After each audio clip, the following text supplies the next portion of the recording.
Police స్టేషన్లో ఇక constable సెల్లో ఉన్న ఆడవారందరినీ కూడా బయటికి పిలుస్తూ ఉంటారు. ఇప్పుడు మిమ్మల్ని అందరినీ కూడా కోర్టుకు తీసుకెళ్తున్నాం, వచ్చి ఆ రిజిస్టర్లో సంతకం పెట్టండి అని కానిస్టేబుల్ అంటూ ఉంటే ఇక ఆడవాళ్ళందరూ కూడా ఒక్కొక్కరిగా సంతకాలు పెడుతూ ఉంటే శరణ్య మాత్రం చాలా బాధపడుతూ ఆలోచిస్తూ ఉంటుంది. ఇక అక్కడ ఉన్న కానిస్టేబుల్, ఇదిగో అమ్మాయి, నువ్వు కూడా సైన్ చేయి అని శరణ్యను పిలుస్తూ ఉంటాడు.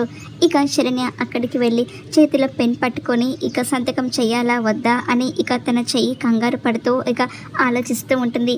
ఇంతలో ఇంకొక లేడీ కానిస్టేబుల్, నువ్వు సంతకం పెట్టనక్కర్లేదు అని అంటూ ఉంటుంది. అలా అనేసరికి శరణ్య షాక్ అవుతూ అవునా అని అంటూ ఉంటే, అవును, అక్కడ ప్రాసిక్యూషన్ జరుగుతుందని ఎవరైతే మాకు ఫోన్ చేసి చెప్పారో వాళ్ళే నీ గురించి ముందస్తుగా కోర్టులో ఫైన్ కట్టేసి ఇదంతా కూడా చేశారు అని చెప్తూ ఉంటుంది.